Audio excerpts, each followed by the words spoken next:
This is mid 17th century. This is one of the few that I will hopefully keep until the end of time. It's a Japanese blade. It's a touchy length, so it's not shortened or anything. But the mountings are Vietnamese, and there are only a few of these in the world. There's 2 in the Rijksmuseum, and they were sent to Holland in 1679, and Tsar Peter the Great had one, and this is the 4th that is now owned by Peter the Nobody. So I'm very, very content with this piece. And the interesting thing is that whoever fled the country took this blade to Vietnam and then had it mounted locally and served there as a mercenary or whatever he did. And what's interesting is when I show it to the Nihonto community, the blade alone, they say, oh, you pay too much for it. It's not a good blade. But it was good enough for this guy to actually take, and he was rich enough to afford all this gold. So I'm wondering, how much did our taste today drift off from the taste in swords in the 17th century? Because by all means, it's a functional sword with a hamon where it's supposed to be no forging flaws. But yes, it's not a good blade. Why do they say that? Based on what? Yeah, they think the hamon is too irregular. Can I see the hamon? Let me see. If I can... Oh, it's so hard to see. Oh, okay. It is. Let me find an angle. Yes, please. Is it omidare? Yeah, here. Okay. Yeah. Can you see it? Yeah, I see that. So it's a very irregular pattern that never repeats itself. So it's funny because they do like it when Masamune does it all over the place. Then it's art. But this unsigned one, this is clearly not by Masamune. It's considered sloppy work. Yeah, I mean, I just want to say, what about exactly? I just want to say that, you know. Yeah. But when comparing it to other swords like Chinese or Indian swords, it's a very precisely made blade, and the hamon is never too wide or never too thin. So, in my book, it's a good sword. But it's just interesting how tastes have probably evolved, or how people preserve only the best of the best. So maybe this guy was not rich enough to afford that. I don't know, but it's interesting. Another interesting thing is that once at a sword show, I pulled a sword out a little bit and then pulled it back. I was reprimanded because they said it brings bad luck and you should show the sword respect by pulling it all the way out. But when Bashford Dean, who was buying swords for the Met, was in Japan in the 19th century, he described that it was considered to be impolite to pull a sword all the way out in presence of the owner. So you have to ask, can I pull it? And then you have to ask second permission to remove the tip. And if you didn't get that permission, you had to return it without. So it's interesting how traditions that people think are fixed are actually so fluent. Of course, that's right. And before we, I just want to ask you, do you have something from Indonesia? Yeah, a lot actually. I mean, asking a Dutch guy if he has something on Indonesia. Let's start with the tip of Indonesia. This is, maybe I can turn on some extra light here right away. Yes, that would be great. Thank you very much. It's getting dark here in Haarlem. Yeah. So this is a sword from Sumatra,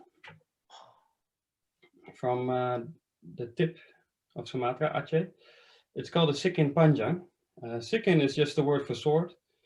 Panjang means long, because most Indonesian swords are actually quite short. And it has a beautiful pattern welded blade. Yeah. And this is the glupa. It's a golden crown. And this is golden enamel. And this was a type of sword that was presented by the Sultan or by a local lord to military commanders.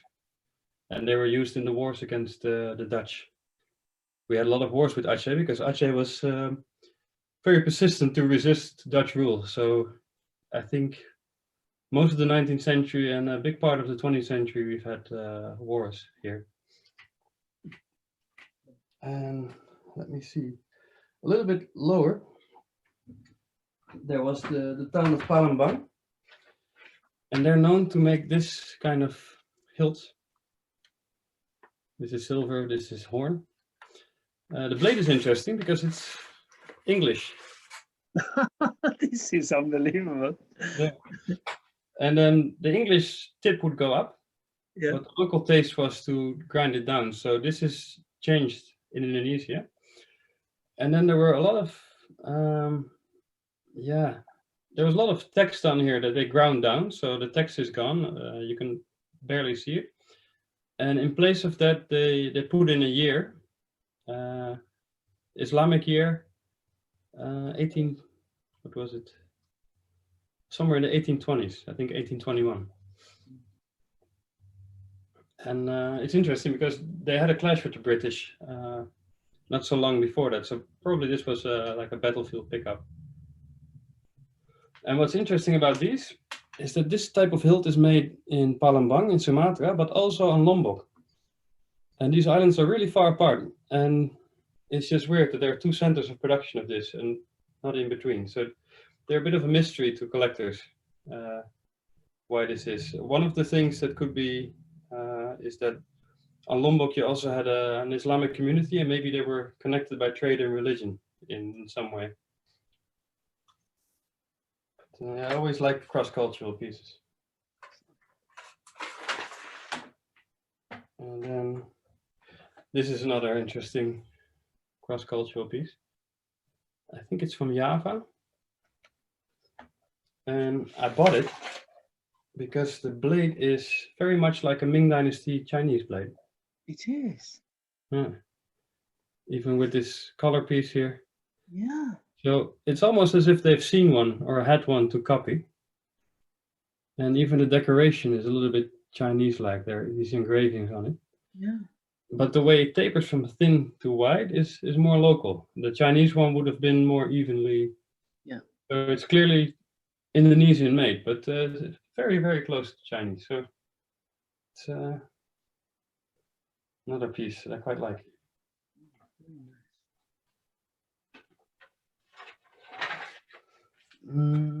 Yeah, and of course there's the kris here and there, but I don't know that much about krises yet. So I'm slowly dipping my toes in those waters. But Can you show us one kris, please, just out of curiosity, please? Yeah. I have a nice one downstairs. I'll be right back. Sure, Right. thank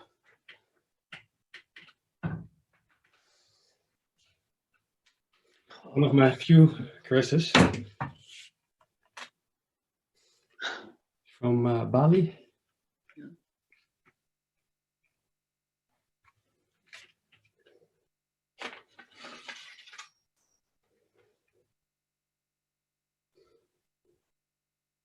Yeah. And the nice thing about this one is that it still has the old finish. Yeah. And it's very smooth. And the pattern appears in black and silver. That's typical for the Balinese finish. And today a lot of people etch them so then you can feel all the layers. And that's not the way these are supposed to look like. When you look at krises in very old collections, they're always quite smooth. Yes. So the tradition of finishing them has changed. Yeah. Absolutely. Many of them, I mean, it's a sturdy blade, isn't it? I can. It's a sturdy blade. Yeah.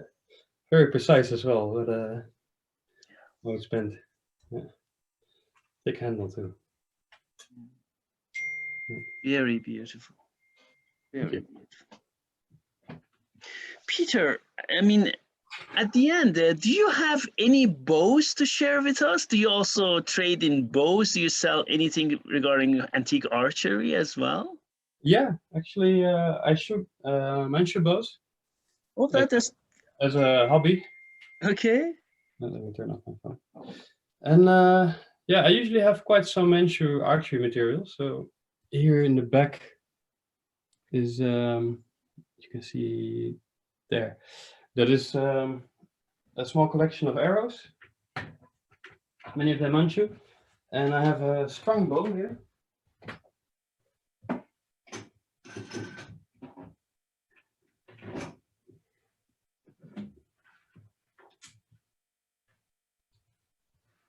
Oh God, it's strong. Okay. Oh, wow. Okay. Yeah, these are big. And normally you find them without the string, so they're in a C shape, like most Asian Yeah. bows. Yeah. This one actually came with a string, but it's been strung so long, probably more than a century, that if you unstring it, Yeah. it Yeah. keeps its shape. So it has lost all its power. Yeah. But what I like is that it still retains its nice balance. It's not it's not out of alignment anywhere. So Amazing. yeah. And normally, of course, you find them in this shape. Exactly. That's what you find them. Yeah. So this one once looked like that. Yeah. Exactly. Of course, you need to keep it the way they are. They're old. Yeah. Yeah. Normally for the collector, if it lost the C shape, it's less valuable because it has been strung too much. But this one, retaining its original string is again quite something. It's quite rare. So I just keep it like that and enjoy it the way it is. Of course. And yeah, I have quite some arrows because arrows are actually rarer than bows. So whenever I find arrows, I tend to keep them. I rarely sell them.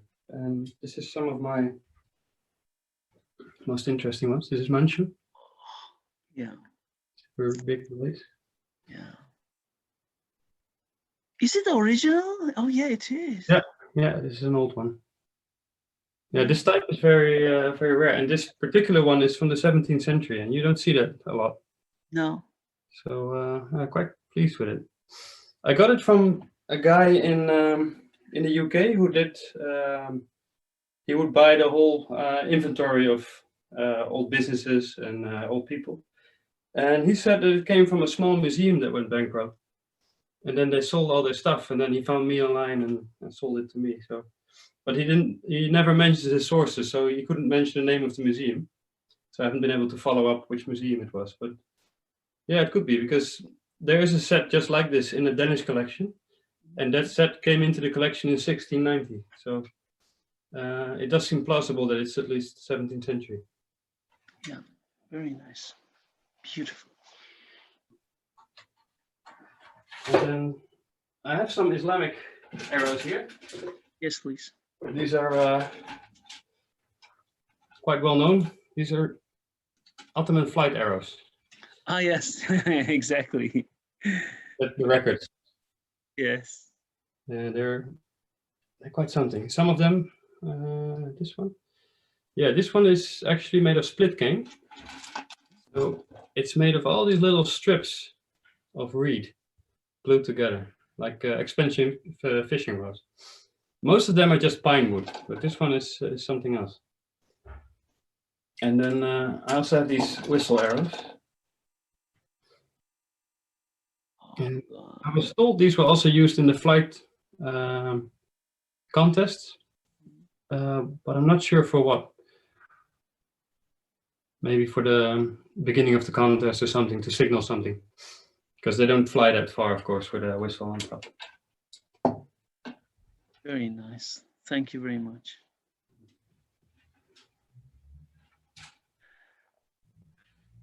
Yeah, this is also interesting to see.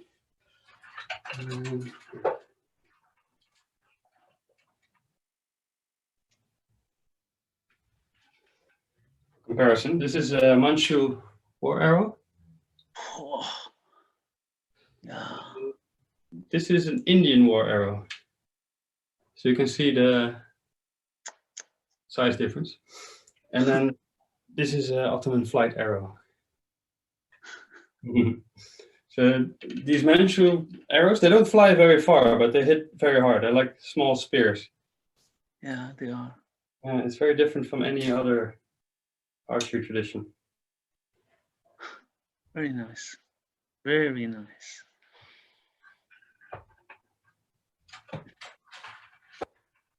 Very nice.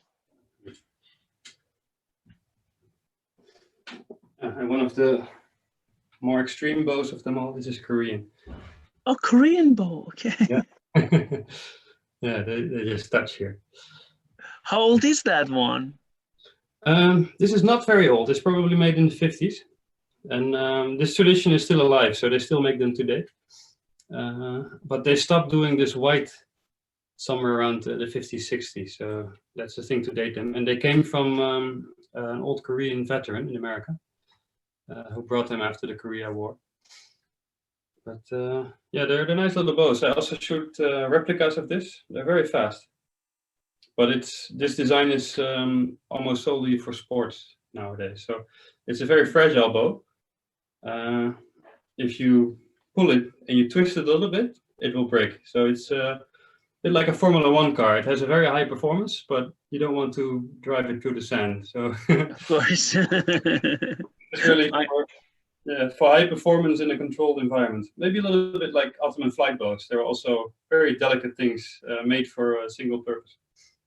But I quite like them. It's quite a bit of engineering goes into them. Beautiful.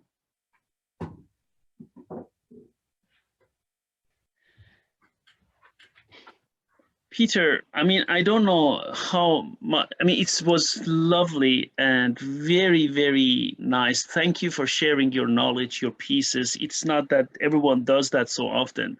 So I really appreciate it. I'm going to put the link to your website and so people can come and share. And so why am I saying that? I really would like to ask, many people watch our channel.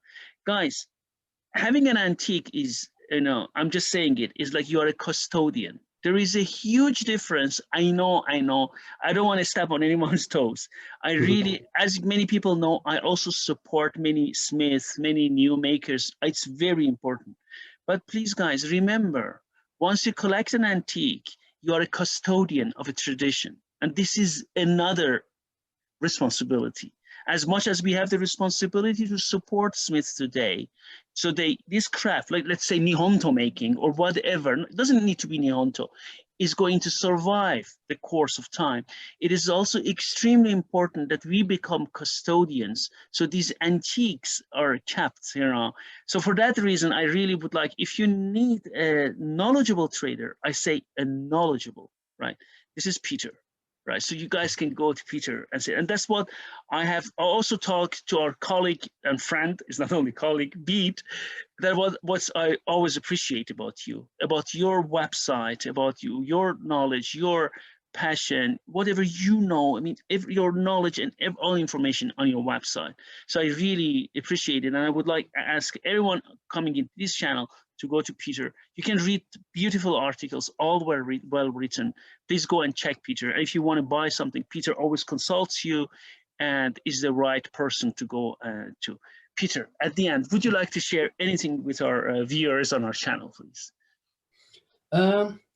If I can steal some of your time to actually ask you a question, if it's possible. I have this, and it has a Persian style blade. Oh, it does. Yeah, and it's marked. It has the name of the maker and the owner. And the year is, I think, around 1707 in the Gregorian. But I do not recognize this workmanship at all. It's, yeah, it seems like brass plate. This is amazing. Yeah, it is. Yeah, like it's clearly Persian cultural sphere. Yeah. And it has this little carnelian. It's dented. I hope my restorer can fix this. There's this little, I think, a stone carnelian on the back. It's carnelian, yes. Yeah. Any idea? No idea. This is so interesting because the style, I mean, the blade is clearly Persian. We both know that, right? Yeah. Did you read the inscriptions, what it says? Okay, it doesn't mean anything because the blade could have been made by someone, then fittings by someone else. But what does the inscription say? Do you know that? Not from the top of my mind, but I have it in a note. I can share it with you later. Yeah. Can you bring it closer to me so I can recognize the? Could you just turn it a bit? Oh, it's so hard for me to.